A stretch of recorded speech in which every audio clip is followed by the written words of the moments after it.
যুক্তরাজ্যের গ্রেটার ম্যানচেস্টারে রাতের তুষারপাতের পরে কিছু প্রধান সড়ক বন্ধ এবং ট্রেন পরিষেবা বাতিল হয়েছে এবং চালকদের বিপজ্জনক পরিস্থিতি সম্পর্কে সতর্ক করা হয়েছে। মেট অফিস মধ্য ইংল্যান্ড, উত্তর ইংল্যান্ড, উত্তর আয়ারল্যান্ডের কিছু অংশ, উত্তর পূর্ব ওয়েলস এবং উত্তর আয়ারল্যান্ডের কিছু অংশে তুষার এবং বরফের জন্য 3টি হলুদ আবহাওয়ার সতর্কতা জারি করেছে। গ্রেটার ম্যানচেস্টারের কিছু অঞ্চলে শীতকালীন বৃষ্টিপাতের কারণে রাস্তা এবং বাগানে তুষার জমে গেছে। আজ সকালে তাপমাত্রা হিমাঙ্কের কাছাকাছি থাকবে এবং প্রতিকূল আবহাওয়ার পরিস্থিতির কারণে বিঘ্ন ঘটার সম্ভাবনা রয়েছে। জাতীয় সড়ক কর্তৃপক্ষ ইংল্যান্ডের উত্তর পূর্ব ও উত্তর পশ্চিম অঞ্চলের সড়কগুলোর জন্য অ্যাম্বার সতর্কতা জারি করেছে।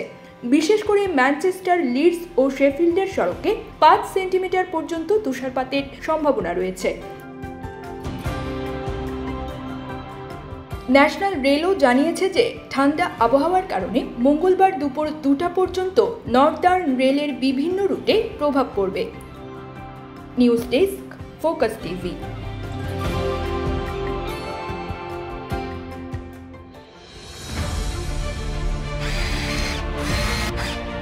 আলোতে থাকুন, ফোকাসে থাকুন, হাত রাখুন প্রজন্মের হাতে।